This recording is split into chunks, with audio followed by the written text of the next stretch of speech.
Bienvenue à tous dans World Affairs in Context. Merci beaucoup d'être présents. Le 13 mai, le président américain Trump a entamé sa visite de 4 jours au Moyen-Orient. Il se trouve actuellement en Arabie Saoudite, où il rencontre le prince héritier saoudien Mohammed Ben Salman. Elon Musk, ainsi que d'autres PDG américains, accompagnent Trump. C'est, après tout, une excellente opportunité d'affaires et nous en discuterons plus en détail dans mes prochaines vidéos. Le 14 mai, le président américain doit rencontrer le nouveau dirigeant syrien qui, il n'y a pas si longtemps, était membre de l'État islamique et d'Al-Qaïda et en réalité l'un des principaux fondateurs dans la région.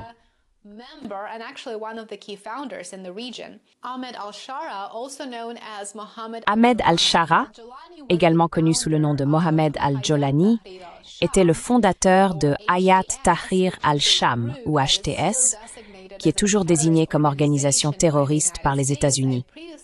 J'ai déjà couvert ce sujet de manière assez approfondie dans un article sur mon Substack. Ainsi, le 13 mai, le président Trump a annoncé qu'il lèverait toutes les sanctions américaines contre la Syrie, déclarant que cela, je cite, leur donnerait une chance de grandeur. Trump a pris cet engagement lors d'un discours à un forum d'investissement américano-saoudien à Riyad. Je vais ordonner la levée des sanctions contre la Syrie afin de leur donner une chance de grandeur.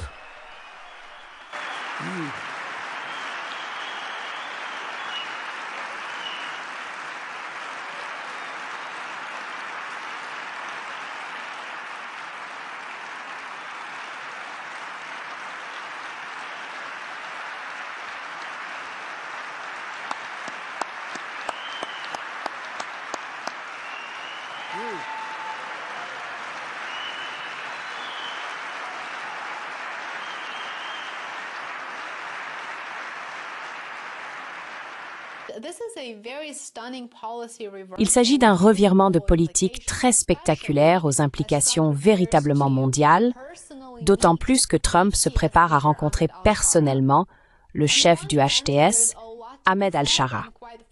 D'une part, il y a beaucoup à dire et pour être franc, il y a beaucoup de choses qui devraient être dites sur l'arrivée au pouvoir d'Ahmed al-Shara et son règne en Syrie, ainsi que bien sûr sur les sanctions brutales imposées par les États-Unis puis par l'UMOBO à la Syrie, qui ont complètement dévasté le pays. D'autre part, la levée de ces sanctions incroyablement brutales, qui ont duré plus d'une décennie, est absolument nécessaire d'un point de vue purement humanitaire.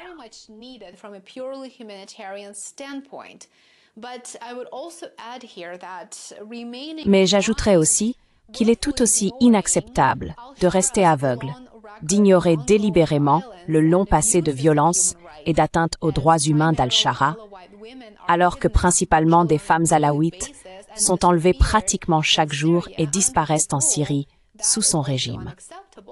Aujourd'hui, les sanctions économiques sont devenues un outil de la politique étrangère américaine. Elles le sont depuis longtemps. C'est un instrument brutal qui nuit aux groupes les plus vulnérables. Les États-Unis imposent des sanctions à la Syrie depuis 1969, lorsque le pays a été qualifié, et c'est un mot-clé ici, d'État soutenant le terrorisme. Les sanctions ont été renforcées en 2004, puis en 2011, et plus tard lors du premier mandat de Trump.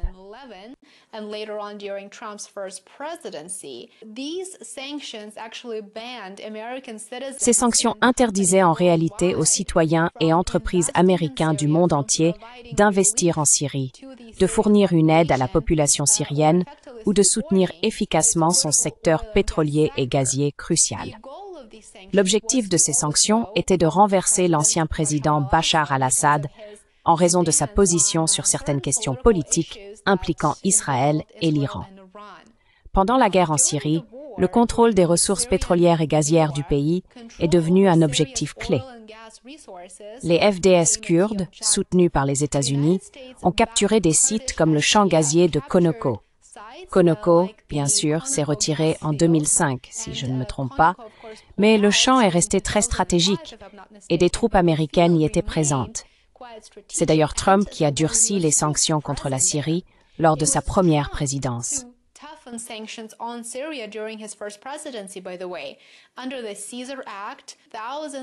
En vertu de la loi César, des milliers de civils syriens ont souffert, et beaucoup ont même perdu la vie parce qu'ils étaient empêchés d'accéder à des besoins fondamentaux tels que les médicaments, la nourriture et bien d'autres choses absolument essentielles à la survie humaine. Les sanctions économiques sont aveugles et brutales. Trump a soutenu la loi César à l'époque et maintenant il lève les sanctions, ce qui est un pas dans la bonne direction. Lors de son discours à Rio, Trump a déclaré « Oh, est-ce que je fais pour le prince héritier ?» Fin de citation, alors que MBS applaudissait et offrait une ovation debout au président américain. Selon des responsables de la Maison-Blanche, Shara prévoit en réalité de proposer à Trump un accord sur les minerais, calqué sur un accord similaire signé avec l'Ukraine. Il souhaite faire cela en échange d'un allègement des sanctions.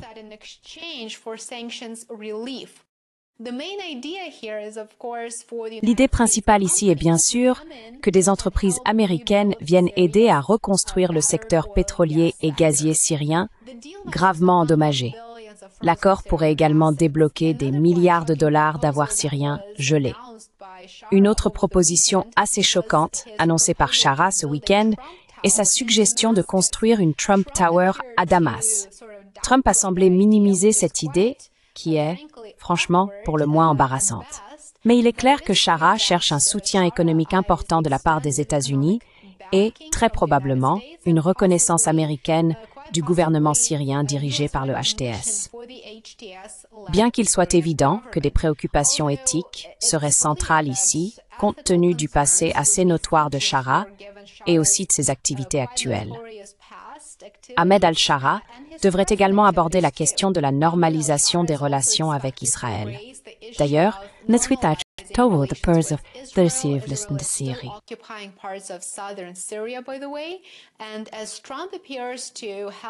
et alors que Trump semble avoir quelque peu modifié son attitude envers Netanyahou, il est intéressant de voir ce que la réunion va réellement accomplir cette semaine.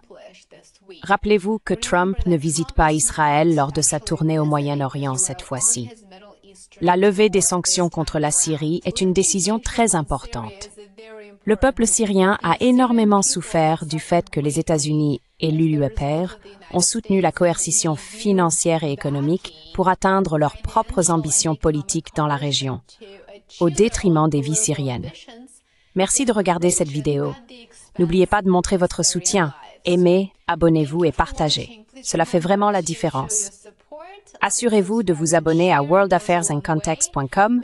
C'est ma page Substack. J'aimerais beaucoup vous y retrouver. Passez une excellente journée et on se retrouve ici demain. À bientôt.